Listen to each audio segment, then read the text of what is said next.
Витаминдүү азыктардын жасалуу жолун көрсөтүп, туура тамактанууга үндөгөн наар көрсөтүүсү кайрадан эфирде. Саламатсыздарбы? Ардактуу телекөрүүчүлөр, бүгүн биз чыгармачылык топ менен шаарыбыздагы Sunrise мейманканасына баш бакканбыз.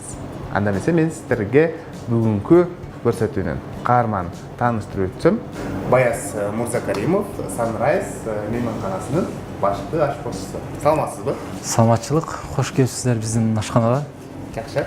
Бүгүнкү көрсөтүүнүн каарманы катары жалпы телекөрүүчүлөргө кандай рецептиңиз менен бөлүшөсүз? Бүгүнкү көрсөтүүгө мен эки түр тамактын жасалуу жолун көрсөтүп берем. Биринчиси өзүбүздүн Sunrise деген салатыбыз, фирменный. Экинчиси бул итальянский спагетти морепродуктами менен жасалат. Жакшы. Өзгөчө тамак, өзгөчө салат, ардактуу көрүүчүлөр, сөзсүз түрдө программанын аягына чейин көрсөңүз, сиз үчүн дагы кызыктуу болот деген ойдобуз. Анда кошулуучу азык түлүктөрдү айтып кетсеңиз, эмнелер кошулат экен деп биздин көрүүчүлөр ойлонуп калат азыр. Биздин Sunrise деген салатыбызга кетет мындай картошка. Картошка, сууга бышкан экен. Сууга бышкан картошка, жаш картошка да, молодой картофель. Жаңы бышкан, аябай кичинекей картошка бар экен. Анан салат кетет, листья салаттар, мындай микс салат. Бул жерде эмнелер бар? Кайсы бул жерде салат жалбырактары?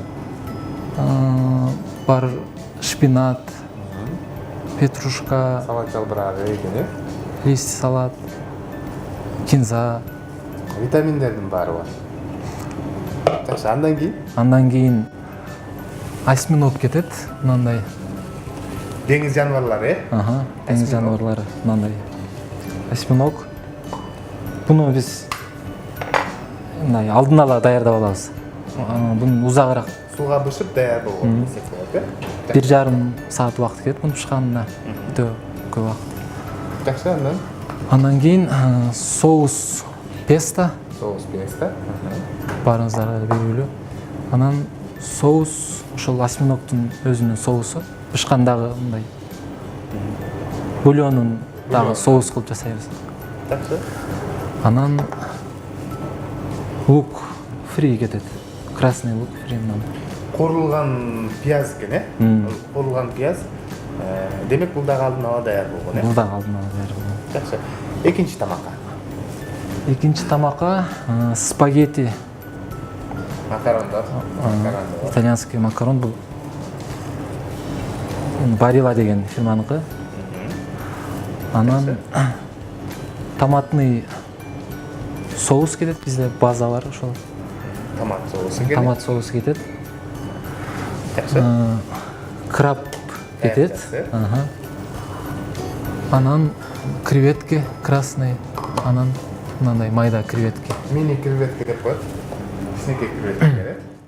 Анан украшение ал салатка дагы, эмеге дагы помидор и лук, Кошулат, оливковое масло. Ошол. Демек баштадык, урматтуу көрүүчүлөр. Биз эң биринчи тамакты бышырып алабызбы? Ошондо? Эң биринчи биз салатты бышыра алабыз.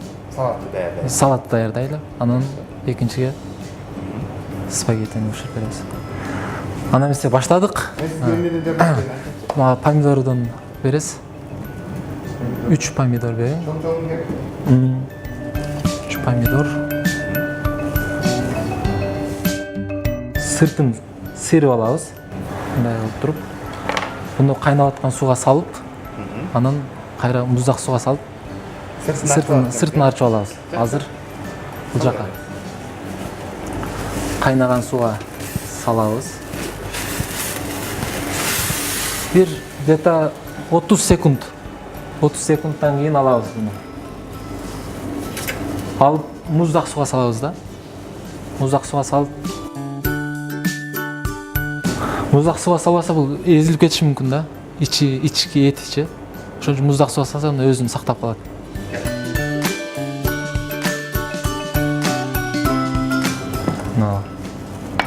Ажырап калыптыр, Сыртын ачыш керекпи? сыртын ачып мындай кожасын алып коебуз.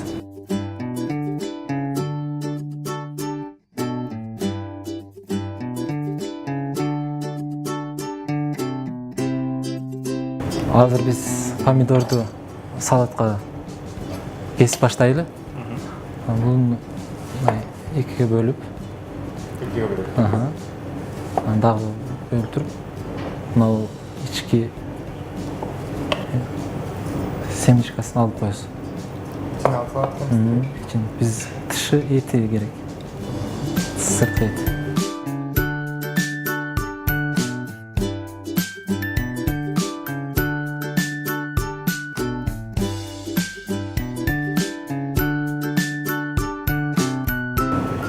Андан кийин буну кубик кылып кесип алабыз.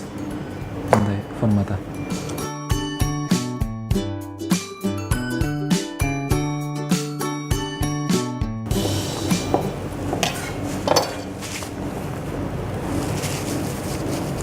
Болот ошол. Жетет. Кийин картошка. Мындай ачана картошканы экиге бөлөп кемсе? Экиге бөлөбүз. Канча керек болот? Будан сиз 2 штук арчың.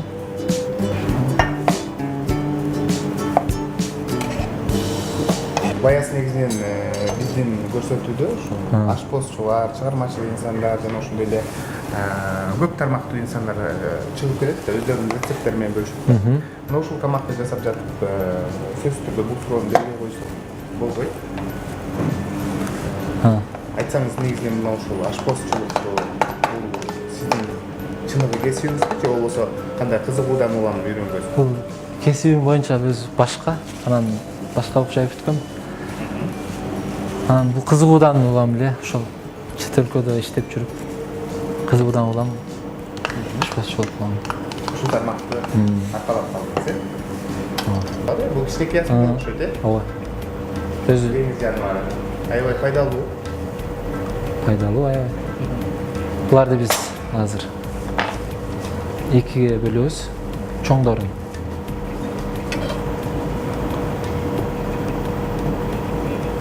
Кичинекейлерин ушул бүтүн боюнча эле салабыз. Чындыгында бул да кооздук берет го?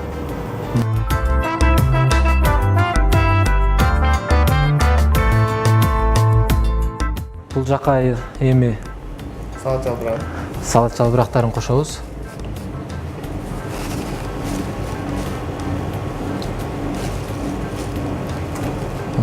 Салат жалбырактары. Пияздан фри. Фри. Эмне кошулган пиязга? Пиязга буну ун, анан биринчи пиязды кесип алат бугачы. Кесип алып, туздан себип коюп коет. Анан бул өзүнүн суусун чыгарат. Суусун чыгарганда жууп алат.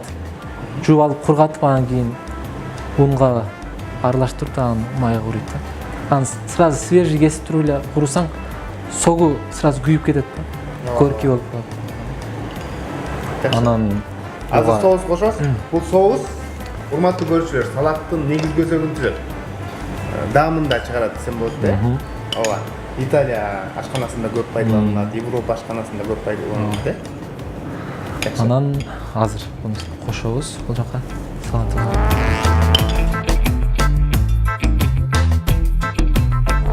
Андан кийин биз бул баягы осьминог өзүнүн соусу.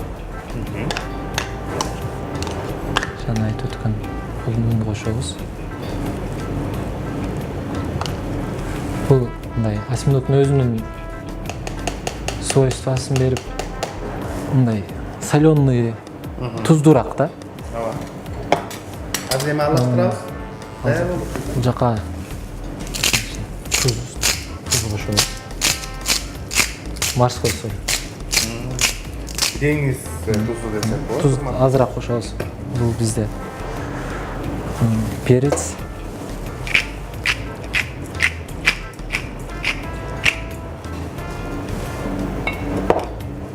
Андан кийин аралаштырабыз.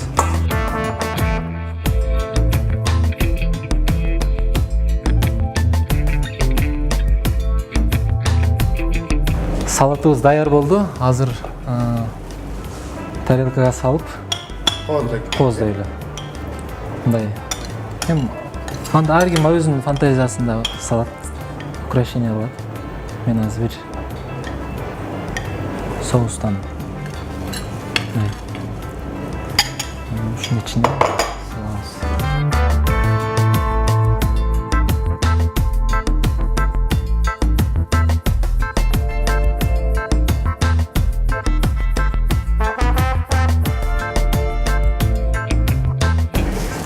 Зеленый масла üstüne. Жашыл түс берилген май экен. Өсүмдүк майы? Өсүмдүк май жашыл түс берилген. Sunrise салаты, урматтуу көрүүчүлөр. Мына өзүңүздөр көргөндөй, бат эле жасалат экен, бирок алдын ала азык-түлүктөрдүн баарын бышкырып даярдап алыш керек. Демек, жакын келип көрсөңүздөр болот.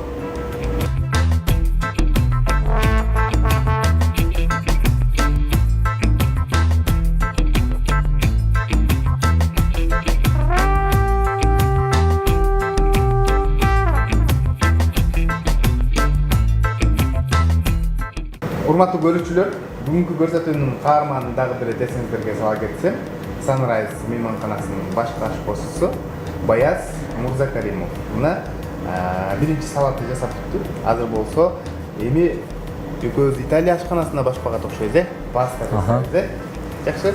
Анда жасай баштайлы. Биринчи биз бул спагетти морепродукта жасайлы. Бул деңиз жаныбарлары. Деңиз жаныбарлары. Спагетти, деңиз жаныбарлары. 70 грамм алабыз. Анан буну бир порцияда, бир порцияда. Жакшы. Буну 10 минутта, 9 минутта кайнасак болот. Кайнап жаткан сууга салып туруп, бышырат келиз, Азыр кеттик.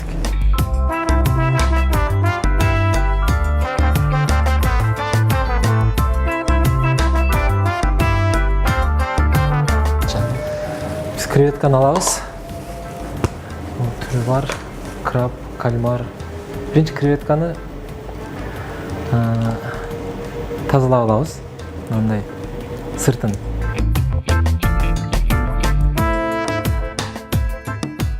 İçindekisini alalım. İçindekisini alabыз.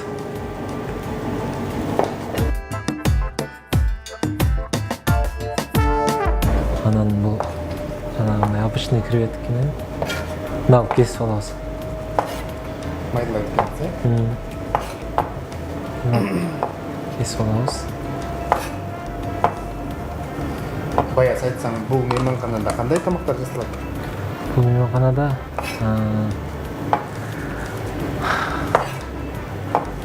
көбүнчө ошол европейский, итальянский. Мен өзүм ушундай эмеде иштеген үчүн ошол тамактарды көбүрөөк жасайбыз. Улуттук тамактарды сурансачы? Суранса болот. Бизге заранее айтса, биз жасап беребиз. Бардык түрүн. Анан бизге баягы помидордун сырты жана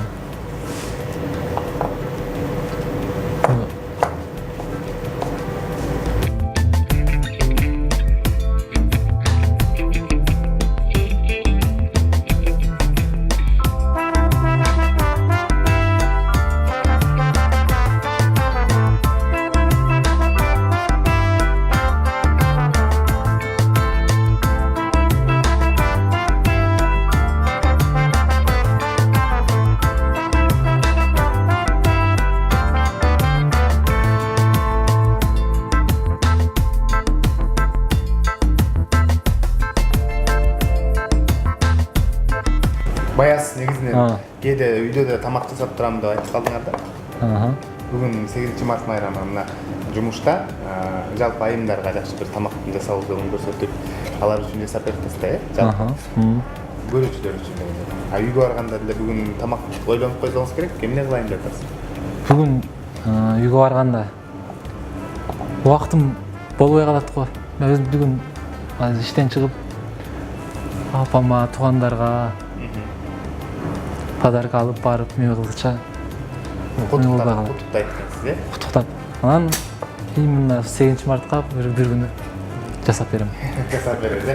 Жақсы, негізінде мына ушул ойлоп карасак, урматтуу көрүүчүлөр, 8 март күнү эркектердин көпчүлүгү 80%, сен жаңылышпайбы, 70% эркектер ашканада болот го, бир күн ашканада болуп кое болчу,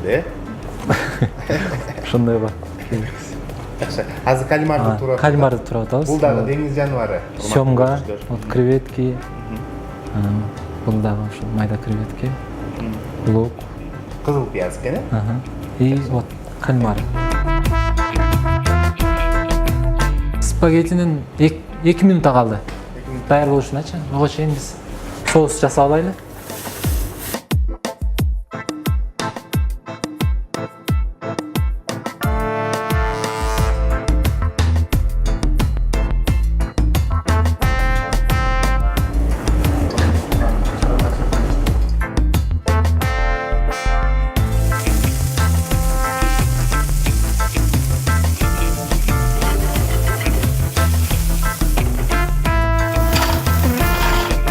Кийин кальмар.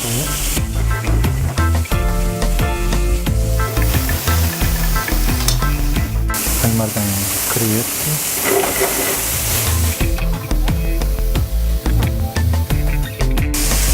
Помидор салабыз.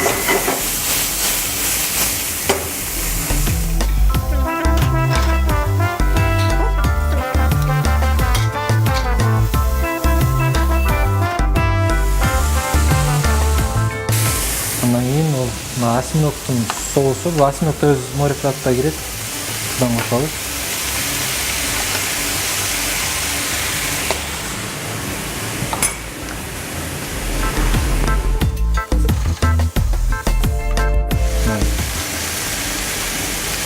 Туз. И перец.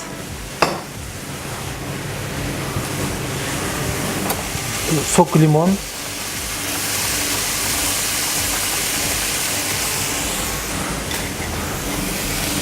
Анан томатный соус кошобуз.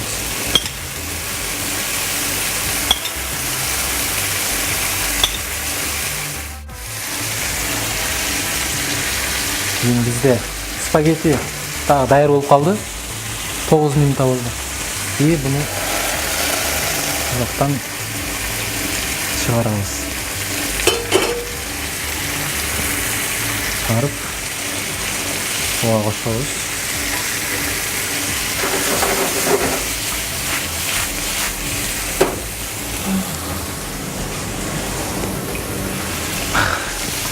Оливковый масло көбүрөөк требовать этилет да.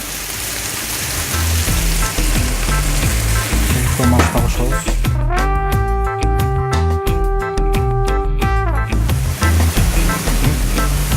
Украшение, да? Крем кошобуз.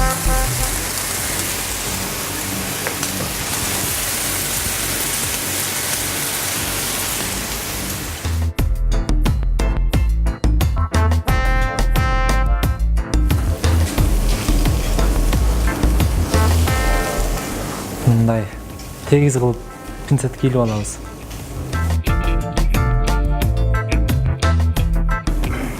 Дагылып ороп алабыз.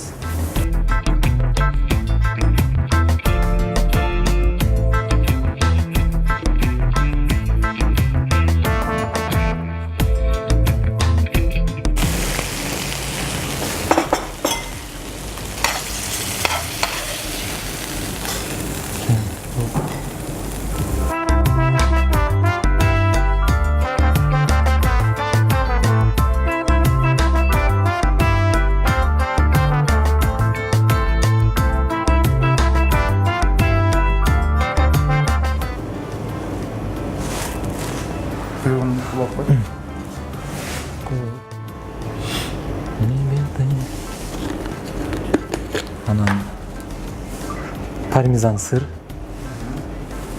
Бул эң негизгиси. Негизгиси.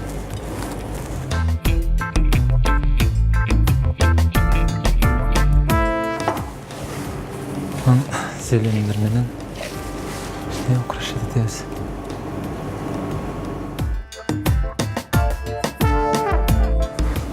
Болду, даяр.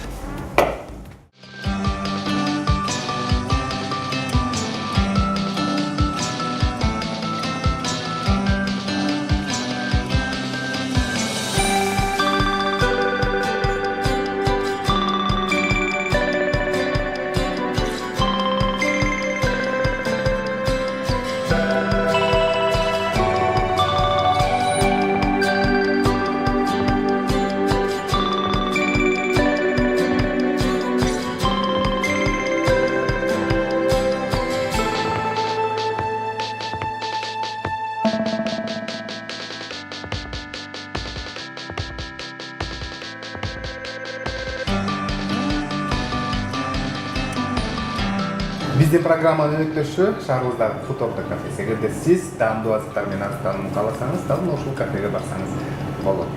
Андан сырткары майрамдык чакан, той маареке иш-чараларды көрсөңүз болот.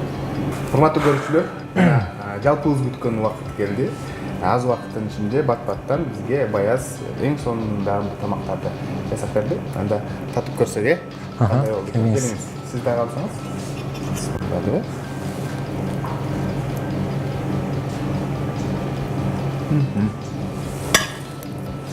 Өзгөчө.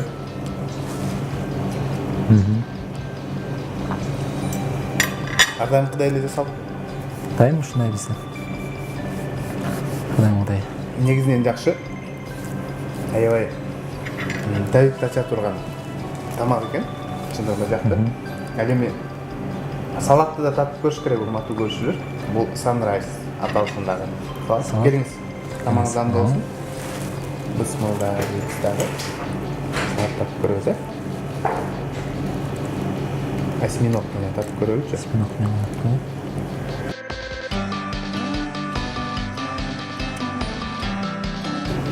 Жаман болушу мүмкүн эмес. Чындыгында аябай сонун даамдуу тамактарды жасап бердиңиз.